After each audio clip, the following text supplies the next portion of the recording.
Espíritu Santo de Dios y dígale: Espíritu Santo, en el nombre de Jesús, háblanos en esta mañana. Que tu palabra sea aquella que traspase, Señor, todo en mi ser.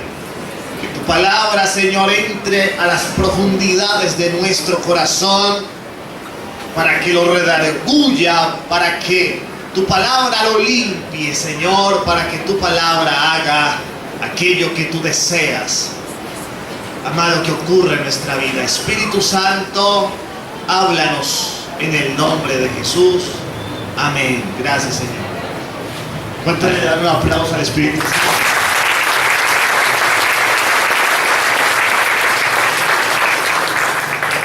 Bueno, es algo curioso, porque esa palabra, yo creo que ya más de una semana que Dios me la había entregado para predicarla.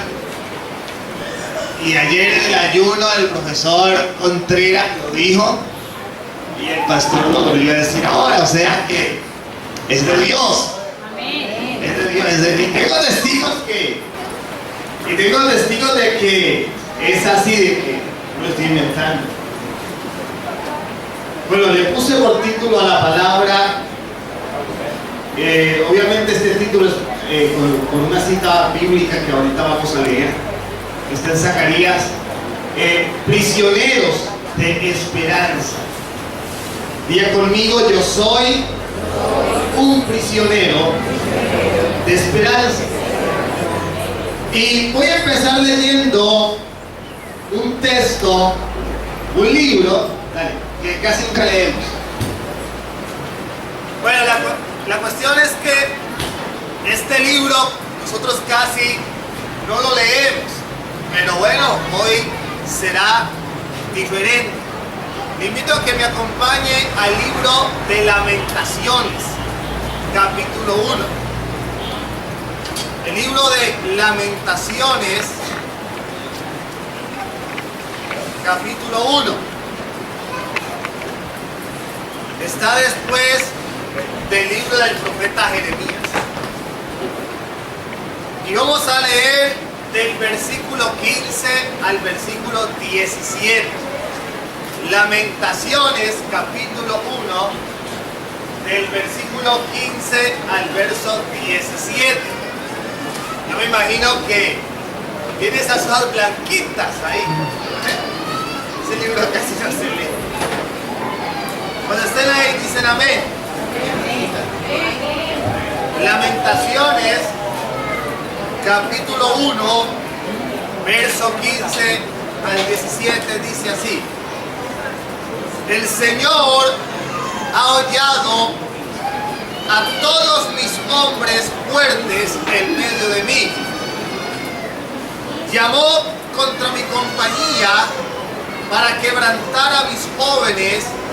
Como lagar ha hollado el Señor a la Virgen de Judá. Por esta causa lloro. Mis ojos fluyen aguas, porque se alejó de mí el Consolador. ¿Estamos todos allí? Amén. Que dé reposo a mi alma. Mis hijos son destruidos, porque el enemigo prevaleció. Sión extendió sus manos, no tiene quien la consuele. Jehová dio mandamiento contra Jacob, que sus vecinos fuesen sus enemigos. Jerusalén fue objeto de abominación entre ellos. Resulta que este libro, el libro de Lamentaciones, se le atribuye al profeta Jeremías. O sea que él es el autor. Aunque pues hay una corriente o unas corrientes que dicen que él no fue el único autor del libro de las Lamentaciones. El libro de las Lamentaciones tiene 5 poemas, 5 capítulos, 5 poemas de lamentación. Así como para resumir. La primera lamentación que usted encuentra en el libro de las Lamentaciones, el poeta llora por la catástrofe y reconoce el pecado del pueblo. En ese primer capítulo él reconoce que es por culpa de ellos que les ha sobrevenido el mal. Él reconoce que es por culpa de la dura cerviz del pueblo que Dios levantó. Ese imperio, que fue el imperio babilónico, para que se los llevara cautivos. En la primera lamentación. En la segunda lamentación, el profeta se conduele del castigo de Jehová y exige a la ciudad, al pueblo, que haga penitencia, o sea, que se arrepientan, que se humillen, a ver si Dios los oye. En la tercera lamentación, él anhela el perdón de Dios, el perdón divino, clama por ese perdón. En la cuarta lamentación, el profeta se queja o no se queja, se lamenta por el abandono de la ciudad. Recuerde que la ciudad queda totalmente destruida, sus muros arruinados y el templo también es destruido, el templo fue quemado. Y en la quinta lamentación, el profeta pide ayuda. En esa lamentación, todo el pueblo implora la ayuda de Jehová, implora la ayuda de Dios, en la quinta lamentación. Pero resulta que, bueno, quería leer en este capítulo 1, en ese verso, en los versos que leímos, especialmente en el verso 16, cuando dice: por esta causa lloro, mis ojos fluyen aguas. Y es que por eso se llama Lamentaciones, porque es un lamento. Dios había mandado por boca de Jeremías advertirle al pueblo de que se arrepintiera de su mal camino, de su mal proceder, porque Dios iba a levantar contra ellos una gran reprensión, pero una gran reprensión. Y el profeta anuncia al pueblo el mensaje de Dios, pero el pueblo lo ignora. De hecho, en el capítulo 20 de Jeremías, del verso 7 en adelante, Jeremías tiene una pequeña disputa con Dios, donde él dice: Señor, hasta hoy predico, hasta hoy te sirvo y hasta hoy me acuerdo de usted, porque yo le predico a ese pueblo, yo le anuncio al pueblo de que se arrepienta, de que viene una destrucción, y lo único que hacen es burlarse de mí. Y el profeta Jeremías entró en una crisis emocional. Lo puede leer del capítulo 20, del verso 7 en adelante.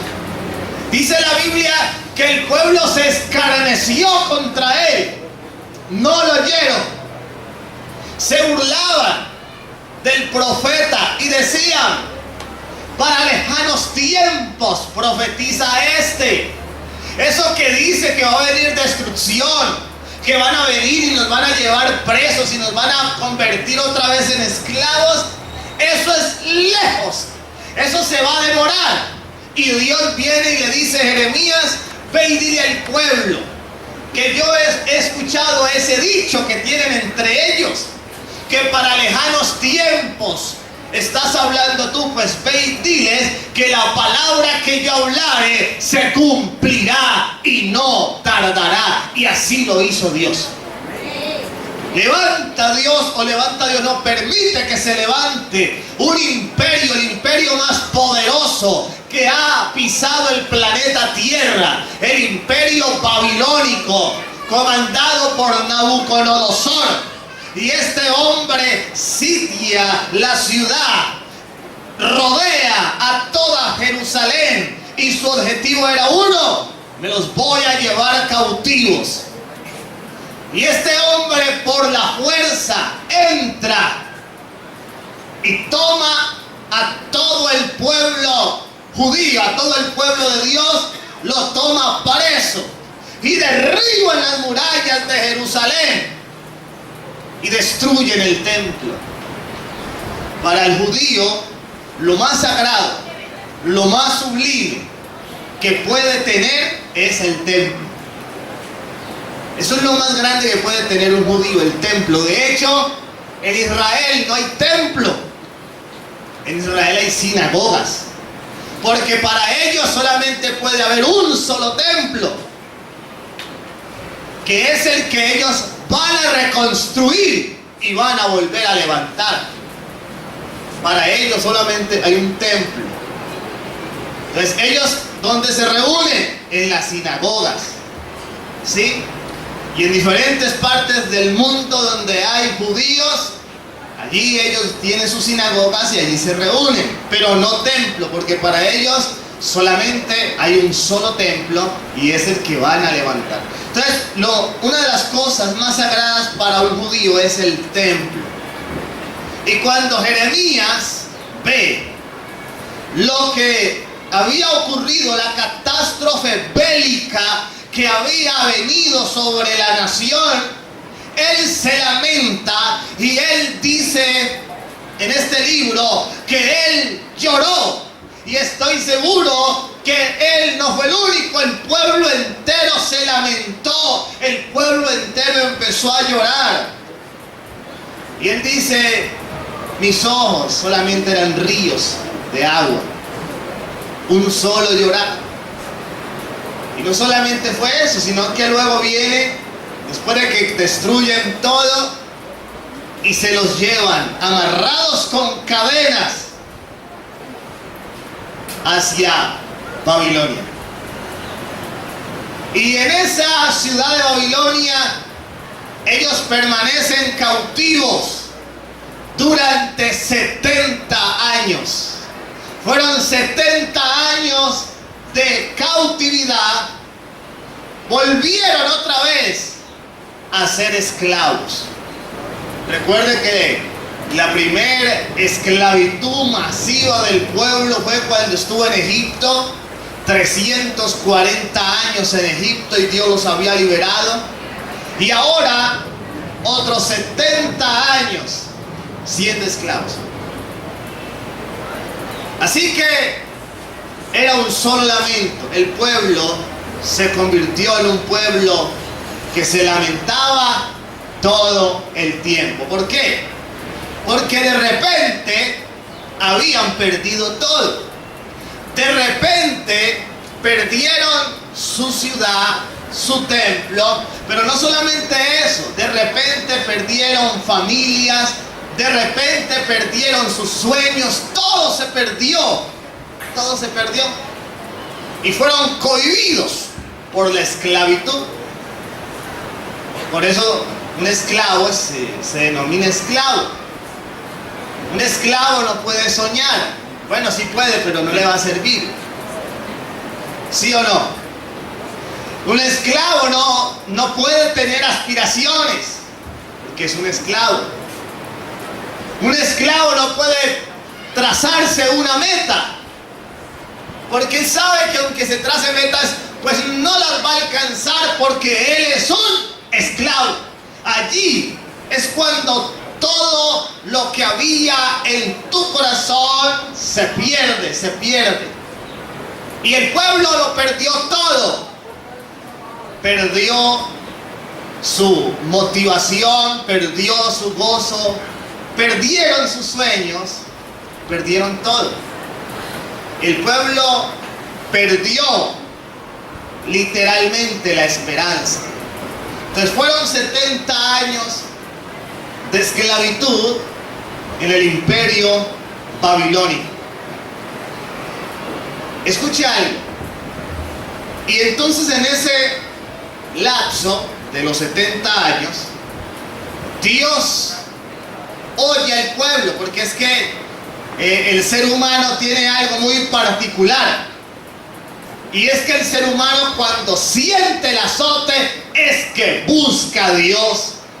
Cuando siente el rejo, por decirlo así, es que vuelve su rostro a Dios. Cuando ve que la situación se le aprieta, cuando ve que la cosa como que se le está yendo por otro lado, cuando ve que los hijos se enferman, entonces allí buscamos a Dios.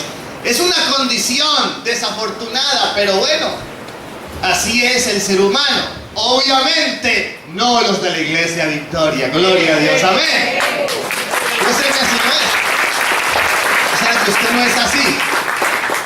Eso pasa en otro lado.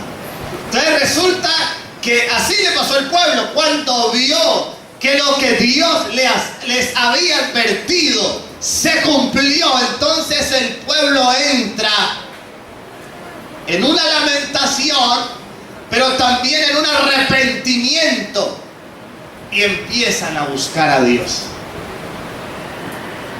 La Biblia dice, esto es un principio bíblico: un corazón contrito y humillado no desprecia a Dios. Hermano, eso es así. La Biblia habla de reyes malos, perversos, y Dios había ya sentenciado a esos hombres, y se arrepintieron y lloraron, y Dios los perdonó. Porque un corazón verdaderamente humillado delante de Dios nunca será desechado, jamás, nunca. Y el pueblo empieza a humillarse. El pueblo empieza a buscar nuevamente en Babilonia la presencia de Dios. Y en ese periodo Dios empieza a levantar profetas en medio del cautiverio. Él levanta profetas. De hecho, llegaron profetas. Uno de ellos fue Jeremías. Él llegó allá también cautivo. Llegó Daniel cuando era un muchachito, cuando era un joven. Él llega también allá cautivo.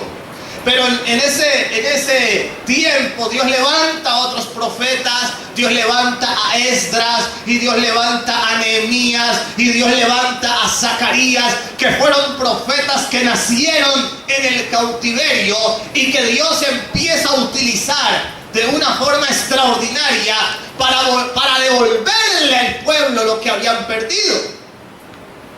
¿Qué había perdido el pueblo? La esperanza, porque eran esclavos.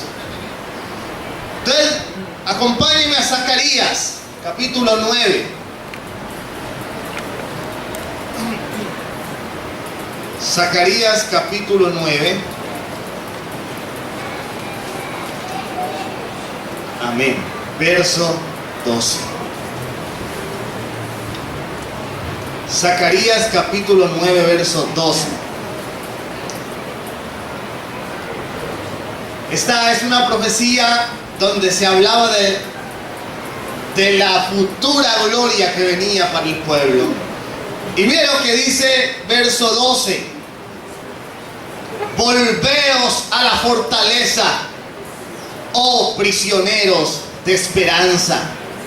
Hoy también os anuncio que os restauraré el doble. Aleluya. Escuche, vuelve Dios a levantar a un hombre en medio de la dura crisis para devolver la esperanza al pueblo, porque el pueblo la había perdido. Ayer en el ayuno, creo que fue ayer, sí, hablamos un poco de los profetas. Dios siempre va a usar a alguien, escúcheme aquí, Dios siempre va a usar a alguien. Dios siempre va a usar a un hombre o a una mujer para devolverle al pueblo lo que el pueblo ha perdido. Le decía ayer en el ayuno que Dios lo puede hacer, pero no lo va a hacer. Nunca usted va a ver que Dios rasgue el cielo, meta la cabeza y le diga: hijo mío, así te habla el Señor. Eso no va a pasar, aunque Él lo puede hacer, pero no va a pasar. Puede que venga un ángel, sí, pero eso es muy eventual. Que se te aparezca un ángel enfrente de la cama y te diga: así te dice Jehová, yo soy Gabriel, el mensajero de Dios. O sea, puede pasar, pero no va a pasar. Dios siempre ha usado hombres y mujeres que ha llamado, que ha ungido, que ha capacitado con el Espíritu Santo para hablarle al pueblo y devolverle al pueblo lo que el pueblo ha perdido. Y entonces Dios levanta en medio del cautiverio una compañía de profetas y Dios empieza a usarlos para devolverle al pueblo lo que el pueblo perdió en ese cautiverio. Y levanta Dios a Zacarías con una palabra y le dice: vuelvan a la fortaleza, oh prisioneros de esperanza. Ellos eran prisioneros, eran esclavos. Entonces él usa esa palabra y le dice: ustedes son prisioneros, pero no de un imperio, no de un régimen. Ustedes son prisioneros de esperanza. Vuelvan otra vez a tener esperanza, porque Dios les anuncia hoy que les va a restituir el doble. Lo que el enemigo les quitó en Israel, lo que el enemigo derribó en Jerusalén, se los devolverá el doble. Y esta palabra es para usted, hermano. Dios devolverá al doble lo que un día el enemigo te quitó. Al doble, diga conmigo, al doble. Siempre Dios va por más. Siempre que Dios restituye el doble. Él siempre va por más. Escuche esto.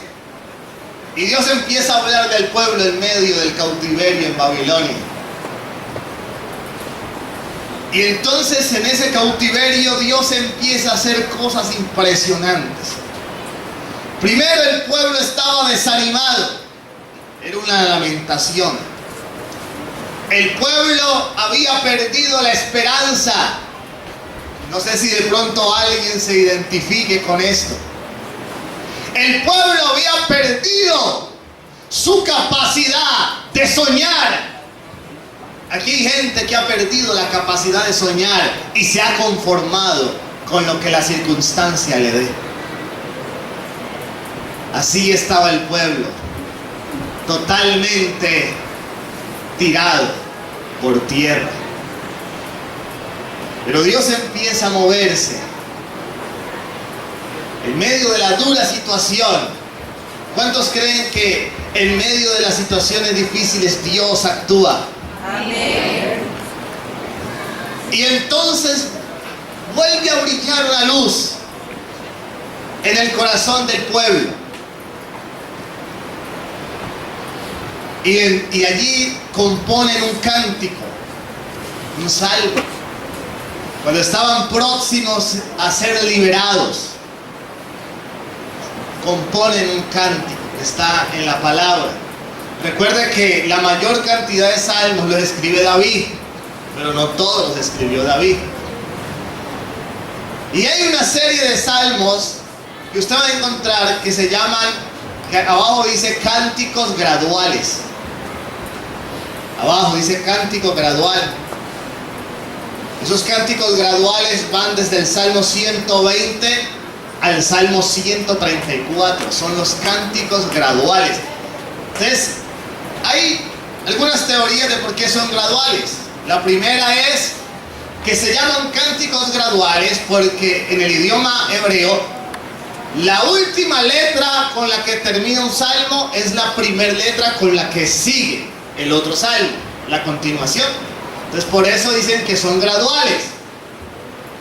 Y otra que me gusta también mucho es que eran los cánticos cuando ellos vuelven a Jerusalén, a Israel. Eran los cánticos que ellos usaban cuando tenían que subir a Jerusalén para adorar a Dios. Y eran los cánticos que les recordaban, que les traía a la memoria lo que Dios había hecho en medio de ellos. Y uno de esos cánticos graduales, que es el que le estaba hablando, que ayer lo dijo el profesor Contreras, lo dijo el pastor ahora, y ahora lo voy a decir yo, es el Salmo 126. Vaya conmigo el Salmo 126. Cuando esté ahí, dice amén. Gloria a Dios. Yo aquí también lo tengo en la versión hebrea. Vamos a leerlo también en la versión hebrea. Dice la Reina Valera: cuando Jehová hiciere volver la cautividad de Sión. Recuerde que Sión es la ciudad de Dios, es Jerusalén, que es un monte. Seremos como los que sueñan. Entonces nuestra boca se llenará de risa y nuestra lengua de alabanza. Aleluya. Entonces dirán entre las naciones: grandes cosas ha hecho Jehová con estos. Grandes cosas ha hecho Jehová con nosotros. Estaremos alegres al volver nuestra cautividad, oh Jehová, como los arroyos del Negev. Los que sembraron con lágrimas, con regocijo segarán. Irán dando y llorando el que lleva la preciosa semilla, mas volverá a venir con regocijo, trayendo sus gavillas. En la versión hebrea dice así, versión hebrea: cuando Yahvé restauró las fortunas de Sión, pensábamos que estábamos soñando. O sea, ellos dicen: esto parece un sueño. Esto parece un sueño. Eso es lo que quiere decir allí. Nuestra boca estaba llena de regocijo y nuestra lengua gritaba de alegría. Entre Goyín fue dicho: Yahvé ha hecho grandes cosas por ellos. Yahvé ha hecho grandes cosas con nosotros y estamos muy alegres. Regresa nuestro pueblo del cautiverio, oh Yahvé, como los arroyos llenan los embalses del Negev. Aquellos que siembran en lágrimas cosecharán con gritos de alegría. El que sale sollozando mientras echa la cera regresará a casa con gritos de alegría, mientras carga sus manojos de espigas de grano. Amén. Ese cántico lo dijo el pueblo al final del cautiverio, cuando el cautiverio estaba pasando de ellos, cuando estaban viendo una luz de esperanza para su pueblo. Sale ese cántico del corazón de un pueblo que estaba viendo algo diferente. Entonces se ve el panorama diferente, se ven los dos contrastes. Al inicio una lamentación, al inicio un lloro, y decía Jeremías: ahora lloro, y vuelve y dice: y lloro. Era una sola lamentación para el pueblo. Lo único que se veía en los rostros de la gente eran lágrimas. Eran rostros llenos de tristeza, de amargura, de decepción, llenos de congoja. Y Dios les anuncia en medio del cautiverio: no se preocupen, porque ustedes son prisioneros de esperanza. ¿Quién es un prisionero de esperanza? El prisionero de esperanza es aquel que, sin importar la situación, él cree que verá la gloria de Dios y que Dios algo hará en medio de esa situación. Es el que, sin importar si hay o no hay, él sigue confiado: Dios hará algo. Dios hará algo. Ese es el prisionero de esperanza. ¿Quiénes son los prisioneros de esperanza? El salmo anterior a este, que también es un cántico gradual, Salmo 125, verso 1, dice: los que confían en Jehová son como el monte de Sión, que no se mueve, sino que permanece para siempre. Esos son los prisioneros de esperanza, los que no se mueven, los que saben que Dios hará algo, los que saben que la mano de Dios se va a meter en la situación, los que saben que la mano de Dios está a favor de ellos, aunque las cosas digan lo contrario. Esos son los prisioneros de esperanza. Y para esos Dios trae esa palabra en esta mañana. Si tú eres un prisionero de esperanza, Dios te dice: te voy a restituir al doble. Te voy a restituir al doble. Y cuando el pueblo empieza a escuchar estos mensajes de Dios, ellos vuelven a creer, recuperan la fe, levantan la esperanza. Yo le voy resumiendo, porque esa historia es larguísima, pero yo le invito a que se lea a Esdras, a Nehemías, que se lea a Jeremías. Ezequiel también estuvo en el cautiverio. Léase Ezequiel. De hecho, Ezequiel ve una visión junto al río Quebar, en medio del cautiverio, y Dios lo usa poderosamente. Bueno, en fin, y Dios empieza a usar a estos profetas con una palabra diferente. La gente, o no todos, pero hay mucha gente que se enoja porque usted le dice al pueblo que Dios lo va a bendecir.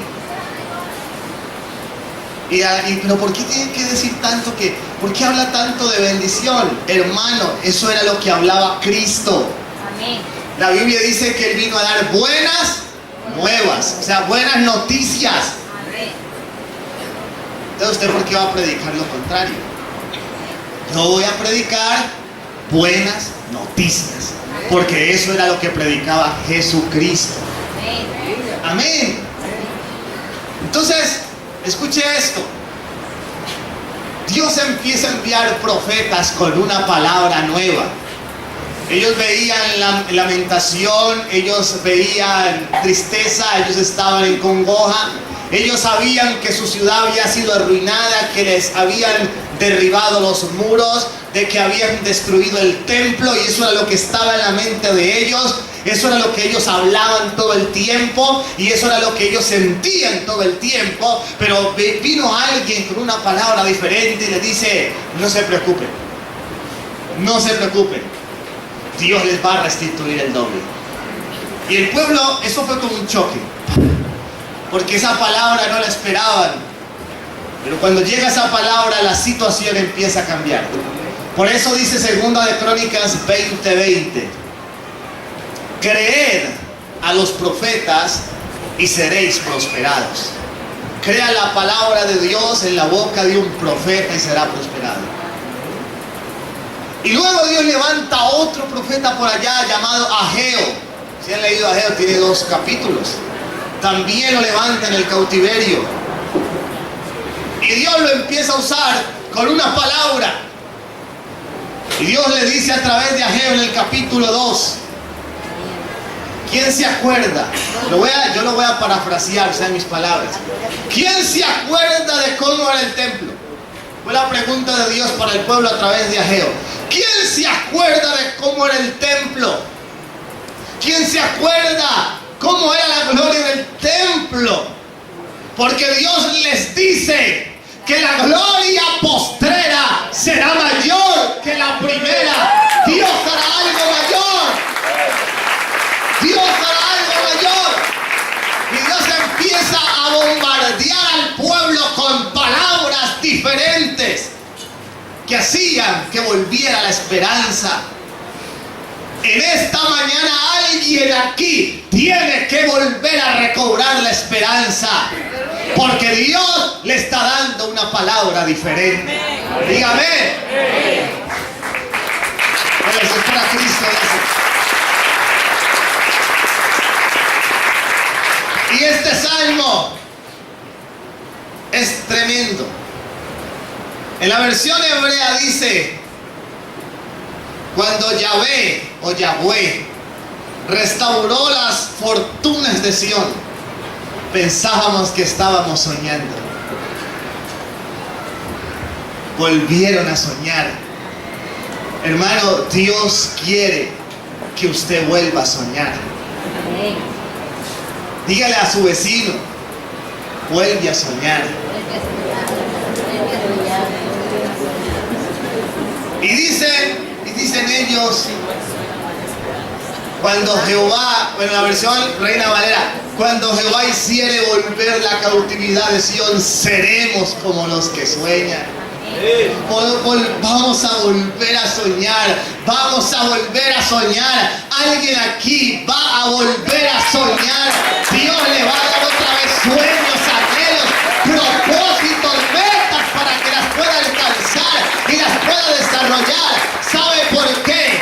Porque el preso y el esclavo no sueña, Por eso dice, cuando Él quite mi cautividad, yo volveré a soñar. En esta mañana el Señor quitará cualquier cautividad que haya en tu vida. La Biblia dice, si el Hijo os libertare, seréis verdaderamente libres. Aquí está el Hijo de Dios y ha venido a traer libertad a tu vida. Por eso vas a volver a soñar. Seremos como los que sueñan. Cuando fueron cautivos lloraban y se lamentaban y gritaban de dolor. Pero ahora dice el Salmo, ahora seremos como los que sueñan y nuestra boca se llenará de risa y nuestra lengua de alabanza. Entonces dirán entre las naciones, grandes cosas ha hecho Jehová con estos. Grandes cosas ha hecho Jehová con nosotros. Estaremos alegres. Cuando fueron llevados, el profeta relata en Lamentaciones que ellos fueron la burla de las naciones. Las naciones se burlaban de ellos. Ja, ja. Y eso que tienen a Dios. Y eso que son el pueblo escogido y el pueblo de Dios. Y miren, y se volvieron la burla de las naciones. Pero ahora todo cambia y dice la palabra, ahora las naciones van a tener que decir que grandes cosas hace Jehová con nosotros. Iglesia Victoria, las naciones de la tierra, todos los pueblos a tu alrededor dirán, grandes cosas hace Jehová con ellos. Aleluya. De hecho, por eso mucha gente ha venido aquí se ha quedado, porque han oído que aquí Dios hace grandes cosas. Amén. Van a decir tus vecinos, los que te conocieron, grandes cosas está haciendo Dios con ese hombre. Grandes cosas está haciendo Dios con esa mujer. ¿Por qué tu gloria final o postrera es mayor que la primera? Yo quiero que por un momento piense en lo que perdió, en lo que se fue, porque Dios te anuncia que la gloria va a ser mayor, porque te restituirá al doble. Perdiste una casa, ahora van a ser dos, porque será el doble. Eso es lo que Dios nos anuncia en esta mañana. Restitución. Ellos se lamentaban. ¿Quién no se va a lamentar con semejante catástrofe que les llegó? Pero ahora ellos dicen, ahora no vamos a llorar de tristeza. Ahora mi boca se llenará de risa y mi lengua de alabanza. Y mi lengua de alabanza. Escuche, allí en el Salmo 126, bueno, voy a hablar solamente rápidamente, así de 4 puntos. Para poder enfrentar esos días duros y salir de ellos y ver esa gloria que Dios nos anuncia. El primer punto es que tenemos que liberarnos de aquello que nos tiene cautivos. Ellos porque había un imperio que se los había llevado. Pero ¿qué tiene cautiva tu alma? Es lo primero que tenemos que hacer. Es deshacernos de lo que nos tiene cautivos. ¿Es el pecado? ¿Es el alcohol? ¿Qué es lo que te tiene cautivo? Por allí tenemos que empezar. Si quieres volver a soñar, si quieres ser como los que sueñan, primero tienes que deshacerte de aquello que te tiene cautivo. Amén. Amén. Deshazte de ello que te tiene cautivo. Segundo, tenemos que recordar lo que Dios ha hecho por nosotros en el pasado. Amén. Si Dios lo hizo antes, en pocas palabras, Dios lo hará de nuevo y con una gloria mayor. Dice Isaías 48, versículo 18 en adelante, dice: otra vez abriré camino en el desierto y ríos en la soledad. ¿Por qué dice otra vez? Porque ya lo hizo. Porque ya lo hizo. Y si tú lo lees desde antes, dice: así dijo Jehová, el que abre senda en aguas impetuosas. El que abre un camino donde es imposible que sea abierto, allí lo abrirá Dios. Amén. Otra vez abriré camino en el desierto y ríos en la soledad. Otra vez. Entonces, recordar que Dios lo ha hecho en nuestra vida y que lo puede volver a hacer. Otro punto que podemos encontrar allí en ese salmo es esto: hay que tener paciencia. Hay que tener paciencia. ¿Por qué? Yo le voy a decir por qué. Dice: los que sembraron con lágrimas, con regocijo segarán. Irán dando y llorando. El que lleva la preciosa semilla, mas volverá a venir con regocijo, trayendo sus gravillas. Hay que tener paciencia. ¿Por qué? Porque usted siembra hoy, pero no recoge mañana. Estamos de acuerdo, ¿cierto? De hecho, no conozco, y si hay, no sé, no la conozco, pero no conozco la primer semilla que al otro día te dé frutos. Ni frijol, ni lenteja, ni nada. Entonces, este salmo me está indicando que yo tengo que ser paciente. Yo siembro llorando.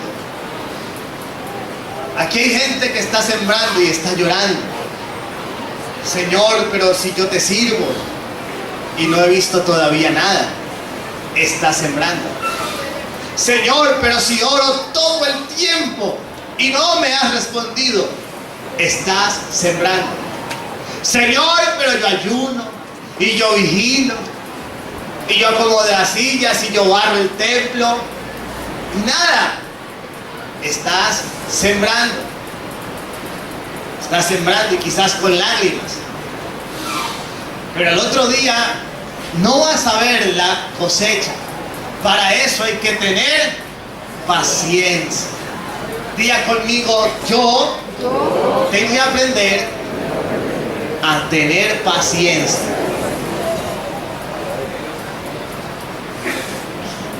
Y otro punto que me puede enseñar o me enseña este salmo, y es muy importante: llora, pero nunca dejes de caminar. Llora, pero nunca dejes de avanzar.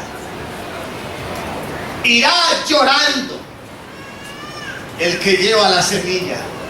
Irá llorando el hombre y la mujer. Está sembrando en el reino, está sembrando oración, está sembrando fe, está sembrando tiempo, aún está sembrando tus bienes y estás llorando y quieres desistir y quieres dejarlo todo, pero Dios te dice: no lo vas a hacer. Avanza, llora, pero sigue creyendo, llora, pero sigue caminando, llora, pero sigue yendo hacia adelante. Ese es el otro punto. ¿Te es lícito llorar? Sí, pero no te es lícito detenerte ni volver para atrás. Eso no te es lícito. Amén. ¿Quieres llorar? Llora, pero avanza, camina, sigue hacia adelante, porque vas a recoger todo lo que sembraste con lágrimas. Amén. Todo lo que sembraste con lágrimas. El pueblo dijo: porque Dios hizo algo extraordinario. Dios derroca a Nabucodonosor, se levanta su hijo Belsasar, Dios derroca a Belsasar y viene otro emperador llamado Darío y Dios lo quita y levanta un hombre al cual él llama su ungido, a Ciro el grande. Ciro. De hecho, Isaías en el capítulo 45 habla de Ciro. Así dice Jehová su ungido, a Ciro, el cual tomé yo por su mano derecha, para sujetar naciones delante de él y desatar lomos de reyes, para abrir delante de él puertas, y las puertas no se cerrarán. Yo iré delante de ti y enderezaré los lugares torcidos, quebrantaré puertas de bronce y cerrojos de hierro haré pedazos, y te daré los tesoros escondidos y los secretos guardados, para que tú sepas que yo soy Jehová tu Dios. Escuche esto. Ciro, Isaías profetizó de Ciro con nombre y todo. Y faltaban 200 años para que Ciro viniera a la tierra. Pero ya Dios a través de Isaías lo había ungido y lo había llamado por su nombre. Y en este imperio Dios levanta a Ciro. Y cuando Ciro llega al poder, en el capítulo 1 del libro de Esdras, usted lo puede encontrar ahí. Dice decreto de Ciro. Dice que en ese primer periodo de reinado, Ciro se levantó y decretó: el Dios de los cielos me ha hablado y me ha ordenado que levante y que reconstruya la ciudad de Jerusalén. El que esté dispuesto, que suba, y denle oro y denle plata y denle madera, todo lo que necesite. Dios levantó a Ciro para bendecir a su pueblo, porque Dios lo había anunciado. Y esta es otra palabra que te doy en esta mañana, y es que en los días próximos Dios levantará un Ciro para que bendiga tu vida en el nombre de Jesús. Para que bendiga tu vida, tu ministerio, para que bendiga tu casa, para que bendiga tus proyectos, para que bendiga tus sueños, para que bendiga tus hijos, para que bendiga tus nietos, para que te bendiga de una forma extraordinaria. Dios levantará un Ciro a tu favor. Y Dios levantó a Ciro. Después de que Dios les había anunciado por medio de los profetas que los iba a restaurar y a restituir, Dios levantó a Ciro. Y el pueblo sube comandado por Nehemías en la primera expedición y levantan las murallas. Hubo oposición, siempre la va a haber, pero si Dios lo dijo, Dios lo hace. Y levantaron las murallas, y luego levantaron el templo, y luego levantaron toda la ciudad. Y Dios proveyó oro, y Dios proveyó plata, y Dios proveyó madera. Dios lo dio todo. Quiero decirle algo, mi hermano. Usted puede que hoy esté llorando y lamentándose, pero en los próximos días tus lágrimas no serán de lloro, de tristeza, perdón. Tus lágrimas serán de alegría. Amén. Me gusta la versión hebrea porque ella dice: los que sembraron con lágrimas, con gritos de júbilo recogerán. Amén. Gritarás de alegría, gritarás de alegría, gritarás de alegría, llorarás de alegría, llorarás de felicidad. Tus lágrimas serán de gozo y no de tristeza, porque el Señor quitará toda cautividad de tu vida. Serás como los que sueñan. Cuando el pueblo vio, ya termino porque vamos a orar. Cuando el pueblo vio que se levantaban las murallas otra vez, que se levantaba el templo y la ciudad, ellos decían: estamos como que soñando. Hermano, escúcheme esto y termino aquí. Va a ser tan extraordinario lo que Dios hará contigo que vas a decir: yo creo que estoy soñando. Gloria a Dios. Yo, pues, pellízqueme, hermano, pellízqueme. Esto tiene que ser un sueño. Esto tiene que ser un sueño. ¿Cuántos pueden creer eso? Póngase de pie, vamos a orar.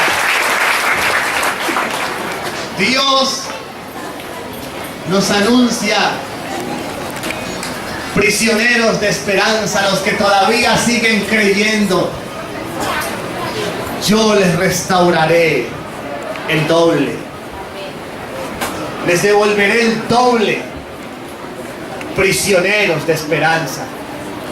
Yo quiero que usted haga algo. Yo ahorita se lo dije, se lo repito. Traiga a la memoria lo que por alguna razón se fue de tus manos, justa o quizá injustamente, pero tráelo a memoria, porque yo voy a orar contigo y voy a creer en el nombre de Jesús esa palabra. Yo no sé si usted la va a creer, yo la creo. Dios nos restaurará el doble. ¿Cuántos son prisioneros de esperanza? Levanta tus manos si eres un prisionero de esperanza. Y créele a Dios y empieza a orar, a hablar con Dios. Habla con el Eterno, con el gran yo soy, con el Dios Todopoderoso. Y empieza a confesar con tu boca: Señor, yo soy un prisionero de esperanza. Yo creo que me restaurarás y me restituirás el doble. Empiece a renunciar a toda cautividad que tenga sosegada tu alma. Determina hoy ser libre, porque Cristo está en esta casa y Él está aquí para hacerte libre. Si el Hijo os libertare, seréis verdaderamente libres. Y el Hijo está en esta casa. Jesús de Nazaret está aquí, en este lugar. Pídele al Señor que te haga libre.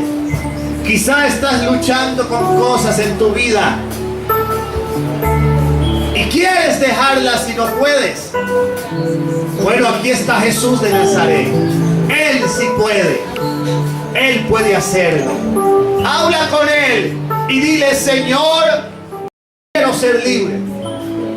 Yo quiero ser libre de aquello que me cautiva, de aquello que me somete, de aquello que me obliga a pecar, a hacer lo malo. Yo quiero ser libre. Y yo vengo porque voy a ser libre. Empieza a creer y a declarar tu libertad. Empieza a declarar: soy libre en el nombre de Jesús de Nazaret. Empieza a renunciar a aquello que te cohíbe. Empieza a renunciar a aquello que te tiene prisionero. Empieza a declarar con tu boca: en el nombre de Jesús yo renuncio al pecado. En el nombre de Jesús yo renuncio a la idolatría. En el nombre de Jesús yo renuncio a la inmundicia, a la lascivia, a los malos deseos. Yo renuncio en el nombre de Jesús a todo pacto satánico, diabólico. Yo renuncio en el nombre de Jesús a todo aquello que no me deja crecer.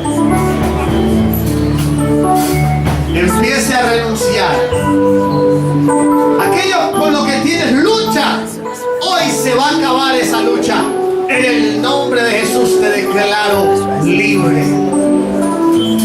Todo demonio que te atormentaba se va ahora de ti. En el nombre de Jesús de Nazaret, Él sale de tu vida y de tu cuerpo. Abandona tu mente, abandona tu alma, en el nombre de Jesucristo. Padre, yo creo que aquí, enfrente mío, están los grandes soñadores. Ahora yo quiero que pase adelante, porque vamos a orar atrás. Pase adelante. Todo el que se considere un prisionero de esperanza, pase adelante, porque vamos